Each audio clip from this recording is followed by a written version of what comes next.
Contratos com organizações sociais vão ter redução de 40% a partir de abril. CPI vai propor modificações no sistema de controle de armas da Polícia Militar. O Jornal da Alerj começa agora.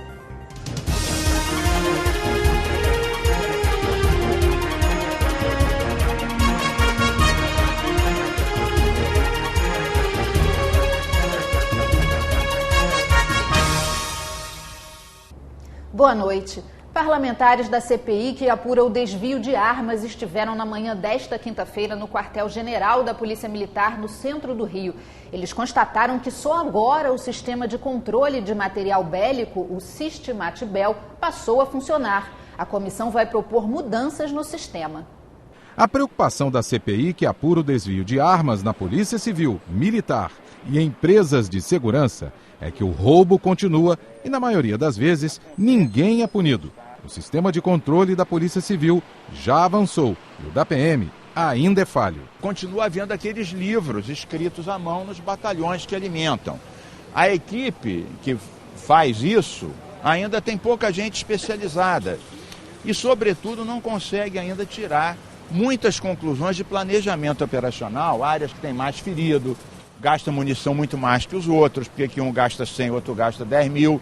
Na inspeção do quartel-general da Polícia Militar aqui no Rio de Janeiro, ficou constatado pelos membros da CPI que o sistema de controle de armas ainda é falho. A intenção é que ele seja igualado a outros estados. Em São Paulo, as armas da PM ficam com o policial, como aqui já é com a Polícia Civil. Eles não ficam pegando e devolvendo todos os dias. No Paraná, as armas têm um chip. Aqui não tem. Por que isso é importante? Porque os bandidos raspam a arma, se acaba não sabendo de onde ela veio. No Recife, as armas apreendidas têm um lacre e tem prazo para ir para destruição. Aqui não tem. Estamos atrasados. Em vários estados, eles compram lotes menores, porque aqui tem um lote de 200 mil munições, vai para vários batalhões. Quando se apreende, você não sabe qual foi para qual, dificulta.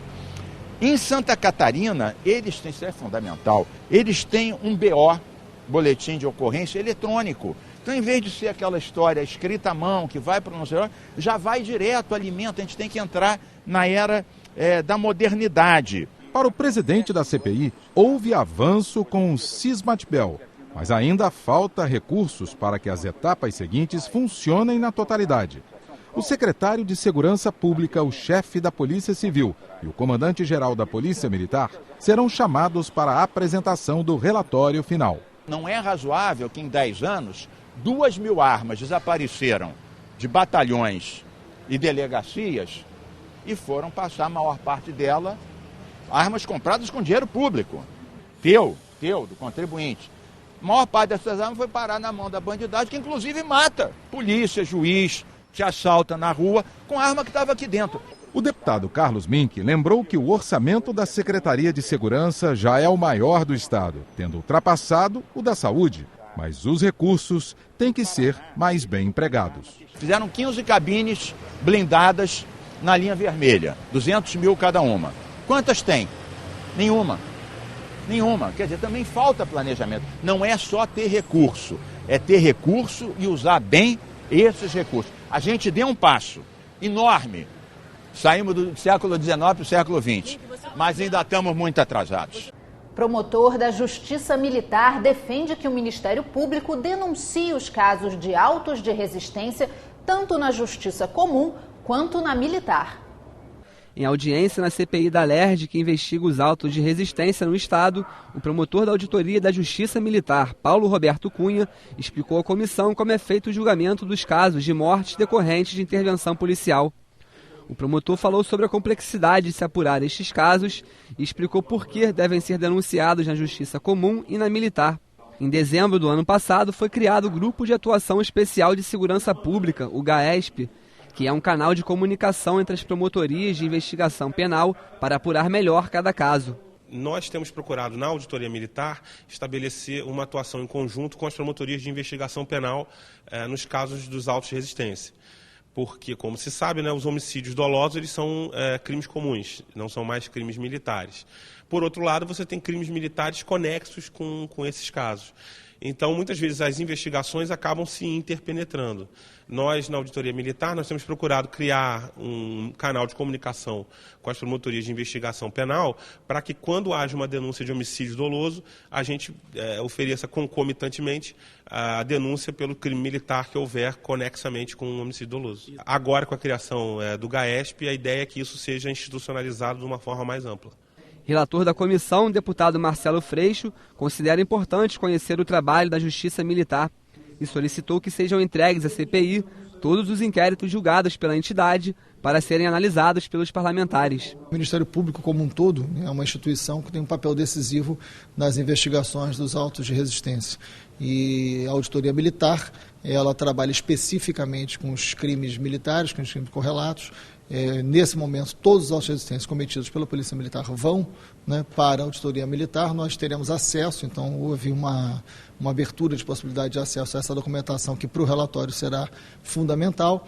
Tem um novo grupo de controle externo que funciona desde dezembro, já também de alguma maneira fruto do trabalho dessa CPI, de outros acordos feitos pelo Ministério Público com o Poder Judiciário, que apontam para avanços nesse tema. A partir de abril, os contratos das OS com o governo do estado serão reduzidos em quase 40%.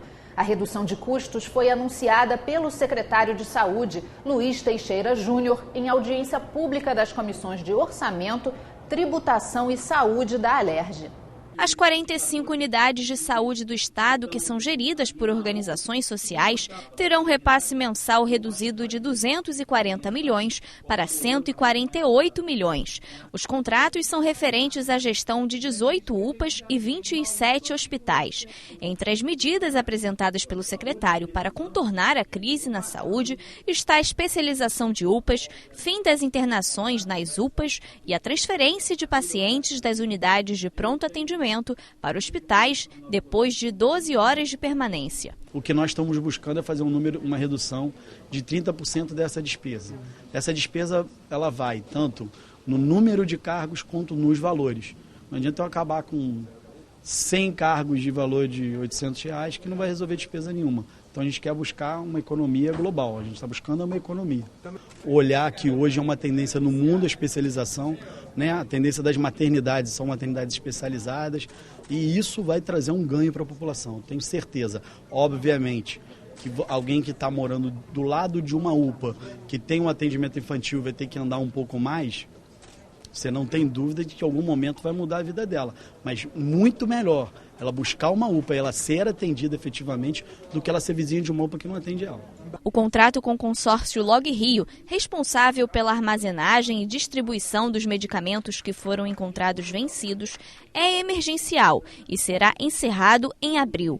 Uma nova empresa será contratada por licitação. Quando nós fizermos um novo contrato com um consórcio, com uma empresa, alguém que ganha essa licitação, obviamente a gente vai ter um cuidado muito maior nessa parte de descarte.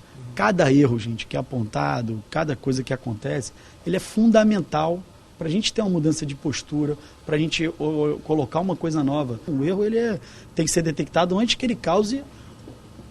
que ele faça uma lesão ao erário do Estado do Rio de Janeiro. O presidente da Comissão de Orçamento da Alerj, deputado Pedro Fernandes, considera as explicações do secretário importantes para ajudar no esclarecimento do destino do dinheiro público. Novas audiências serão realizadas com a participação de representantes do consórcio Log Rio para continuar as investigações sobre os medicamentos destinados à incineração. Eles mandaram um ofício pedindo o adiamento e confirmando a presença. Eu acredito que eles tenham a oportunidade de estarem aqui apresentando essa defesa, porque nós iremos encaminhar, assim que concluir esse processo, um documento ao presidente da Casa, deputado Jorge Pisciani, para que encaminhe ao governador o pedido de inidoneidade dessas empresas, caso esses esclarecimentos não sejam suficientes para os parlamentares. Pesquisa do Instituto Boto Cinza mostra que nos próximos 20 anos os golfinhos poderão desaparecer da Baía de Sepetiba. A Comissão de Meio Ambiente da Alerj quer estabelecer metas a longo, médio e curto prazo para a solução do problema. A Baía de Sepetiba compreende os municípios de Itaguaí, Mangaratiba e a região de Sepetiba. Na última década, os empreendimentos instalados na baía e a pesca predatória têm gerado a degradação do meio ambiente, a diminuição da pesca artesanal e a mortandade dos botos cinza. Segundo dados de pesquisa realizada pelo Instituto Boto Cinza, na década de 70 havia cerca de 1.200 botos cinza na Baía de Sepetiba. Nos anos de 2006 e 2007, este número caiu para 1.085. Em 2015, a redução foi ainda maior, com estimativa de 790 animais. E apenas nos 2 primeiros meses deste ano, 11 botos cinza foram encontrados mortos e recolhidos pelo Instituto. Nos próximos 20 anos a mortalidade continuar nesse nível, nós teremos chance da população se reduzir até 80% do seu tamanho original. E isso aponta que a população hoje, pelos critérios da IUCN, que é a Unidade Internacional para a Conservação da Natureza, de que essa espécie estaria em estado crítico de extinção, né? Para o secretário de Meio Ambiente de Mangaratiba, é preciso estabelecer áreas destinadas para empreendimentos, para preservação e para o pescador artesanal. A primeira coisa que tem que se discutir realmente é qual é a causa. E antes da gente pensar que a gente está tirando a comida do boto, a gente está tirando também a comida do pescador artesanal. Quando você cria uma área prioritária de preservação, que geralmente são as saídas dos rios ou as áreas de manguezais, você preserva os berçários naturais da Baía. Então você entende o quê? Se você tem aquela área preservada, onde a vida marinha ela consegue se reproduzir, naturalmente ela vai caminhar para outros lados, é onde o pescador poderia pescar. Então esse zoneamento está sendo trabalhado, essa lei que institui o plano municipal também está sendo desenvolvida e essas outras questões de regularização da legislação também estão sendo estudadas. O Ministério Público Federal expediu uma recomendação solicitando providências urgentes aos órgãos públicos. A recomendação foi direcionada ao Instituto Estadual do Ambiente, ao IBAMA, à Capitania dos Portos, à DOCAS. E esses órgãos, eles já, desde quando eles receberam a recomendação, nós já começamos a ver algumas mudanças positivas, né? Então as atividades de fiscalização já começaram. Mas há algumas providências ali que são mais complexas, né? Então amanhã, por exemplo, nós vamos ter um workshop promovido pelo INEA justamente para tratar da questão do boto. Isso aí é fruto do que está lá na recomendação. A instituição está realizando uma série de encontros técnicos envolvendo os diversos atores que fazem parte desse assunto, no sentido de realmente viabilizar ações concretas, não só de estudos e pesquisa que são necessários para embasar essas ações concretas, mas desenvolver essas ações de maneira que a gente consiga melhorar as condições de vida dessa espécie que é tão emblemática para todos nós do estado do Rio de Janeiro. O presidente da Comissão de Meio Ambiente da Alerj disse que é preciso estabelecer metas para solucionar o problema. Cadastramento dos pescadores, melhor envolvimento e melhor cobrança, critérios por parte do INEA, visão colaborativa dos empreendimentos e a fiscalização permanente da pesca predatória. Propor uma espécie de defesa, uma espécie de seguro, onde as empresas podem também arcar com isso, onde a Secretaria Nacional da Pesca pode colaborar, o próprio INEA e o IBAMA também podem colaborar, através do FECAM, por que não, uma espécie de bolsa para esses pescadores que, a partir desse momento, vão ter dificuldades de fazer a pesca. Projeto aprovado no plenário diz que as motocicletas vão ter que circular com antenas que cortem as linhas de pipa com cerol. A proposta do deputado Bebeto diz que o equipamento passa a ser obrigatório para que o veículo seja aprovado na vistoria do Detran. Confira as votações desta quinta-feira. Na sessão plenária desta quinta-feira, os parlamentares analisaram um projeto da deputada Tânia Rodrigues, que permite às pessoas que tiverem prótese implantada no corpo pedir que a informação conste na carteira de identidade. O objetivo é evitar o constrangimento das pessoas em locais com detector de metal. O texto segue para sanção ou veto do governador. Várias pessoas sofrem quase que diariamente esse constrangimento. Por isso foi solicitado ao meu mandato que a gente pudesse estar fazendo uma legislação para que as pessoas parassem de sofrer esse constrangimento. Porque como é uma coisa interna, você tem que praticamente se despir para poder a pessoa ver a cicatriz cirúrgica. Então isso é muito complicado. As motos podem ser obrigadas a ter antena corta-linha com cerol. O texto prevê um prazo de 4 meses para adaptação. Após esse período, os motoristas poderão ser multados. O projeto do deputado Bebeto foi aprovado em segunda discussão e segue para a análise do governador. Eu vi vários acontecimentos, somente na televisão lá. Acho que no ano passado aconteceu vários casos, teve um que veio até morrer. Então foi por isso que eu fiz esse projeto. Os deputados Paulo Ramos e Dionísio Lins querem tombar o prédio da Força Expedicionária Brasileira como patrimônio histórico e cultural. A proposta foi aprovada. Os nossos pracinhas, os brasileiros e brasileiras que foram na última guerra mundial, derrotaram o nazifascismo, muitos perderam a vida. Eles precisam ser homenageados de todas as formas. E agora todos, já com muita idade, deveriam ter um reconhecimento maior. E os deputados aprovaram a prorrogação dos trabalhos da Comissão Especial de Desenvolvimento das Regiões Norte e Noroeste por mais 90 dias. Os consumidores que tiverem bens danificados por causa de pane elétrica poderão ser reembolsados. A ideia do deputado André Siciliano é facilitar o ressarcimento criando regras para compensação. O texto define que o consumidor terá que informar sobre o dano e as concessionárias terão 15 dias para responder. As empresas terão que informar através da fatura sobre o direito ao reembolso. O descumprimento da regra poderá resultar em multa de 10 vezes o valor do bem danificado. A matéria aprovada retorna ao plenário para a segunda discussão. E o deputado Carlos Mink quer criar o sistema integrado de gestão de embalagens e seus resíduos. A ideia é reduzir os impactos ao meio ambiente após o uso dos produtos. O texto recebeu 10 emendas e retornou às comissões. O ano passado saiu o Acordo Nacional Setorial de Embalagens. A lei já dizia que uma vez com a lei e com o acordo, estados e municípios editam normas, leis, para agilizar o sistema, para fazer o cumpra-se. Isso é a minha lei.